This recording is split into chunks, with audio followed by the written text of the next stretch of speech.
Oke, masih lanjutan juga dari yang lalu. Ini berturut-turut ada 3. Pertama ngomongin soal awareness, kemarin ngomongin soal bagaimana otak mengingat, nyimpen memori. Sekarang gimana atau apa yang diingat sama otak sih yang ditandai ini harus diingat nih gitu ya. Sebelum-sebelumnya kita sadar, saya ngomongin bahwa kita sadar bahwa penting buat brand untuk diingat gitu ya. Kita berusaha bangun ingatan tentang brand gitu kan, karena ketika kita diingat pilihannya terbuka, gimana mau dibeli, kalau diingat aja enggak gitu kan. Kita episode lalu juga udah bahas soal asosiasi, bahwa ketika kita diingat terus habis itu diingatnya juga salah satunya adalah asosiasinya apa sih gitu kan. Hal-hal yang menjadi trigger itu adalah asosiasinya gitu kan. Misalnya kalau BCA itu biru, Telkomsel itu merah, biru itu kan asosiasinya gitu kan. Termasuk asosiasinya happy, asosiasinya sopan, asosiasinya ya apapun itu gitu ya. Nah, kali ini saya mau bahas tentang apa yang ditandai otak untuk diingat. Ini penting banget gitu ya. Kebayang kerjaan kita jadi lebih gampang kalau kita ngerti otaknya tuh kerjanya gimana sih. Kita mau bikin orang diingat, terus gimana caranya otak untuk nginget kita gitu. Apa yang bikin otak nginget sesuatu yang penting buat otak gitu. Termasuk nanti brand kita juga bisa masuk ke sana gitu kan. Nah, balik lagi harus ngerti gimana otak bekerja. Saya selalu bilang bahwa otak itu program dasarnya adalah seek pleasure, avoid pain, sehingga apapun yang yang dilakukan itu selalu tentang itu gitu kan, tentang apa yang menyakitkan dan apa yang menyenangkan gitu kan. Ini jadi penting untuk diingat sama otak gitu, karena kalau dia menyakitkan ini sesuatu yang kita mau hindari, kalau menyenangkan sesuatu yang harus kita kejar. Nah, secara basic kita bisa lihat bahwa gini aja deh, kalau ngomong soal menyakitkan dan menyenangkan, dua hal itu adalah emotional state gitu kan, tersakiti dan tersenangi gitulah ya. Itu emotional state gitu. Jadi simpelnya adalah apapun yang men-trigger emosi kita itu cenderung untuk diingat. Kita start dari yang tidak menarik dulu, yang kita tersakiti lah ya. Momen-momen kita ingat banget, momen-momen kita dibully dulu pas sekolah, disetrap, nggak naik kelas, ditolak gebetan, putus dari pacar, terus abis itu ditolak balik sama mantan mungkin gitu kan. Terus mau kerja gagal interview, dimarahin bos gitu kan karena ada kesalahan yang sebenarnya konyol banget gitu kan. Terus dipecat mungkin, sakit, ditipu, dan berbagai hal menyakitkan gitu kan. Otak akan ingat-ingat hal-hal seperti ini untuk nandain bahwa ini nggak enak, lu harus ngindari suatu saat ya kalau kayak gini. Sehingga yang diingat bukan cuma momennya aja, tapi semua detailnya termasuk gejalanya. Gejalanya itu kayak apa sih? Contoh nih, kalau bos sudah mulai masang muka cemberut, otak kita tuh ngerekam secara bawah sadar. Oh, kalau dia cemberut, abis itu dia marah, lu ikut ke bagian deh dan sebagainya. Jadi begitu mulai masang muka cemberut, kita berusaha aduh nih gimana gitu ya dan lain sebagainya gitu kan.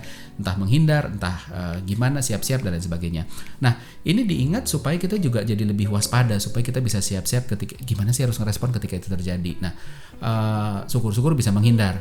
Nah, terus otak juga bukan cuma gejala ya. Yang kedua, otak juga ingat tentang tempat dan occasion yang berulang gitu kan. Tempatnya di mana sih yang bikin ini kejadian gak enak ini gitu kan. Occasion apa sih? That's why makanya ada orang-orang yang gak suka ke rumah duka gitu, ngelayat orang meninggal ke kuburan segala macam tuh gak suka, karena memang ada memori yang gak enak tentang itu gitu loh. Ke rumah sakit juga gak suka gitu. Makanya kalau yang punya anak-anak tuh ya mulai tahu deh, kalau udah mulai dibawa ke dokter itu takut gitu, padahal belum tentu ke dokter itu disuntik gitu, tapi memorinya dia sudah menyimpan bahwa terakhir kali ke sana, begitu masuk ke gedung yang kayak rumah sakit itu, masuk ke ruang praktek dokter, disuruh duduk, diajak ngobrol, dia udah tahu nih abis ini sakit nih gitu kan. Jadi dia sudah mulai hati-hati dan dia ketakutan. That's why makanya dia menandai itu sebagai ini sesuatu yang harus dihindari. Jadi emosi takutnya yang membuat otak mengingat bahwa ayo lu harus ingat ini karena lu harus hindari, kurang lebih gitu ya. Nah, pekerja juga sama gitu. Ketika kita kerja, kita cenderung tegang ketika board meeting atau weekly meeting gitu ya. Karena mungkin sudah sebegitu seringnya meeting tuh habis itu kita jadi terpojok, kita nggak bisa jawab pertanyaan bos yang sebegitu nyecernya gitu ya. Jadi kita inget bukan cuma tempatnya, tapi occasionnya apa sih gitu. Dan kita cenderung untuk menghindari. Nah, hal yang sama juga hal-hal yang menyenangkan. Kita juga ingat banget gitu hal-hal yang menyenangkan gitu. Mulai dari sekolah kita ditanya sama guru terus kita bisa jawab dengan benar, dipuji, naik kelas, terus habis itu ketemu gebetan, momen PDKT, terus dikasih kado sama gebetan, jadian, terus habis itu apalagi nikah, punya anak, dapat kerjaan, promosi, dapat bonus dan lain sebagainya. Hal-hal yang menyenangkan itu kita ingat banget. Sama juga bukan cuma halnya doang, bukan cuma momennya, tapi gejalanya menuju ke sananya kita ingat, tempatnya kita ingat, occasionnya kita ingat gitu. Kenapa? Karena hal-hal yang membahagiakan ini ditandai sebagai otak sebagai ini enak nih, gue suka nih. Besok-besok cari lagi begini ya gitu. Nah, ketika kita ngomongin gejala gitu, gejala-gejalanya apa sih? Misalnya momen mendekati bagi rapot gitu kan, atau ketiga kalau waktu kerja tuh mendekati periode performance appraisal buat yang biasa perform gitu ya, atau promosi, itu ditandai sebagai wah ini menarik nih, habis ini gue dipuji atau naik pangkat atau naik gaji atau apapun itu gitu kan.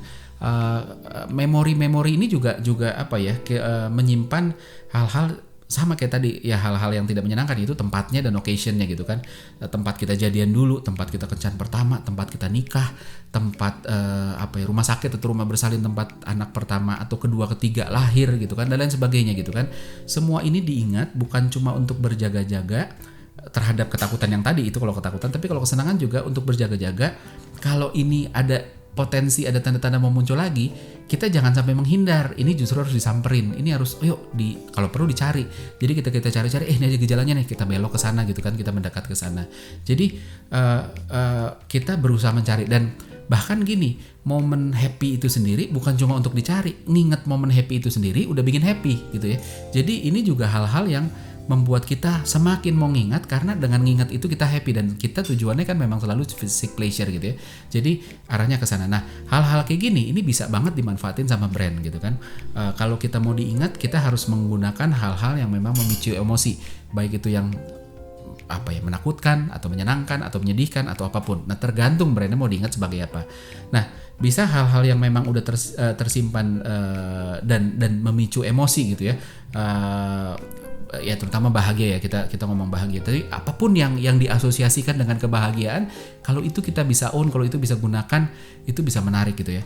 That's why makanya brand-brand theme park gitu ya, tempat mainan gitu ya, segala macam kayak Disney, Dufan dan lain sebagainya, itu nggak pernah punya masalah dengan harga. Orang nggak ngedebat harga, karena momen yang diingat itu selalu momen bagus gitu kan, tentang itu gitu kan. Nah, jadi gimana caranya brand kita ini bisa bikin happy experience, happy moment, atau bahkan di iklan-iklannya, di tampilannya itu kita kasih gambaran-gambaran yang membuat dia gue happy, sehingga brand ini diasosiasikan dengan happy, karena sesuatu yang happy itu akan teringat lebih kuat di benak konsumen. Nah, bukan cuma sebenarnya kalau kita ngomong soal soal brand gitu ya, tentang yang diingat nih, orang harus hati-hati gitu. Seringkali kita fokus sama, sebagai pemilik brand, fokus sama feature-nya aja deh, ingredients-nya aja deh, service kita bisa apa sih dan lain sebagainya. Tapi kita lupa untuk ngedorong momen-momen yang bisa men-trigger orang bahwa ini momen happy nih, ini menarik ini bahagia nih dan sebagainya. Karena pada akhirnya, bahayanya adalah pada akhirnya orang itu tidak ingat terhadap detail, tapi orang ingat sama overall flavornya, rasanya apa sih gitu kan. Nah, pertanyaannya adalah gimana brand kita sudah ngeplan supaya kita punya ngebangun rasa itu, sehingga brand kita diingat karena masuk ke hal-hal yang secara emosional triggering gitu, jadi lebih diingat. Itu dia.